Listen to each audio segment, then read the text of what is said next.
In the previous video clip, I used the area range command to stop ABR from advertising a route into area 0. Now I'm going to use that command, which is most often used for route summarization. Route summarization is reducing the size of the routing table so that the lookup, layer 3 lookup on IP packets to find the outgoing interface is faster. Now, what I have as an illustration here is the router 4 is going to have 4 loopbacks, and I plan the subnet addresses such that they are contiguous numbers, and those contiguous numbers are easy to do route summarization in OSPF. So I've created already a loopback interfaces, show run interface loopback 10 and 11, and let's go for maybe 10 include address. So there's this one, there's 11, 10.4.1, there's 12, 10.4.2, and 10.4.3. Now the reason I do them this way because it's easy to do summarization. So first of all, if I advertise them right now as they are, now the mask is 24 bits on those, so do show interface loopback 10. The mask is 24 bits, but by default the OSPF is advertising loopbacks as /32, and we've seen it. So if I do, let's say, router OSPF1, so network 10.4, well, they have in common the second byte 10.4 something, 10.4.0, 10.4.1, 10.4.2, 10.4.3. So I can match on those 2 bytes, ignore the remaining 2 bytes, and put them in area 4. So now do show IP OSPF interface brief. All 4 loopbacks are now in area 4. Now obviously do show interface, actually let's go IP OSPF interface loopback 10 as an example.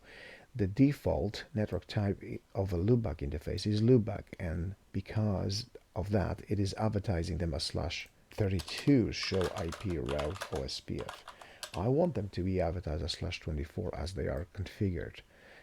So to quick trick in OSPF when emulating networks is to go ahead and say on all loopbacks change the network type from loopback to point. So interface range loopback 10 through 13 IP OSPF network point to point, and as such will be now advertised as, instead of /32, /24. There it is. But let's get to the point. So how can I now reduce the size of the table on R1 when R4 is advertising those to all other neighbors here? How do I change that so they show as shorter mask but still allowing reachability? So I've prepared here a conversion of those subnets into binary. So binary currently will be basically normally is 24 bits, but I reduced that to 22 bits. The reason being is because the 22 bits on all subnets here, that's 22 bits, here that's 22 bits, here that's 22 bits, and here they never change. What changes is the last 2 bits of the third byte. That makes 24 bits. So now I can shorten the mask to this value in binary, not masking the bits that change right here, and this way I accomplish this value in decimal, and that's the route summarization in short. So if I do that now on R4 to shorten this to 24 bits, in fact you can work it out in your head, because if you look at the value that changes on the third byte is 0, 1, 2, the largest is 3. 3 occupies 2 bits, 2 to the power of 2 bits is 4 maximum value. So there's 4 values, 1 from 0 to 3. It covers them exactly. Now if I do that, so how do I do that? So instead of advertising them as individual 4 subnets, I can now shorten that to area range. So you would go to, let's say, conft router OSPF1 area 4, because those prefixes belong to area 4 here, and area 4 range is going to be 10.4.00, that's the lowest value in my range, right here, 10.4, with a shorter mask, 22 bits, which is this value. So 255, 255, 2520.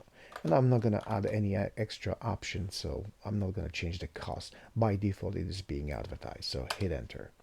Now, what happened on R1, let's see quickly. So we had those 4 individual subnets here, but if I ask again, it's only /22. Something happened. So basically, what is now availability to those subnets with this shortened mask? It still works. Look, show IP route 10400. It's in the table. Now 1 is in the table. It's summarized up to 3. 2 is in the table. 3 is in the table. But 4 is outside that range. That'll be the extra bit change. So it's not in the table. Now also reachability. We can write a short script. Oh, before I do that, one more thing. Once the summarization is in place, the router 4 installs something called discard route, show IP route OSPF. Now, what is this and why do we have it now all of a sudden here? It's a summary LSA discard route null 0. And what it is, if the router loses one of those subnets, the discard route is used to discard the packets on R4. So if the packet is delivered to R4 and, for example, to let's say 10.4.2 subnet, but that subnet is gone, it's going to discard the packet. It's going to send it to null 0 interface, which is kind of like a bit bucket. Now the reason we have this installed because the router 4 may have received a shorter match, for example, default route from some other router. In such case, without this, it would try to deliver the packet nonetheless. So we lost, let's say, 10.4.2 subnet, but it has a default route, so it'll try to deliver the packet. With this, we know that there is no other option but to go to that network subnet through R4, and this packet will be dropped instantaneously rather than wander around in our network. So it's a useful thing to have. Now, how do I verify the reachability? Let's do a nice script. So there's a TCL, that's called tickle shell, available in the router in iOS. So what I'm going to do is for each, and let's create a variable address. I'll be doing ping. So let's close the braces, open the braces, ping variable address. It's kind of like almost similar to bash.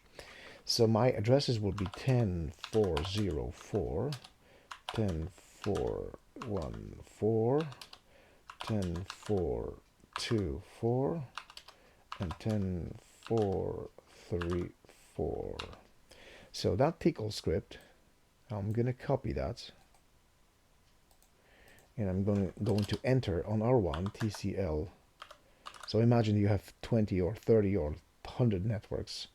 So TCL shell, I'm going to paste it in, hit enter, and enjoy the pinging one by one in more scripted way. Now obviously everything worked. TCL quit is my command to quit that shell. And this is the quick way to check the reachability to all those 4 subnets.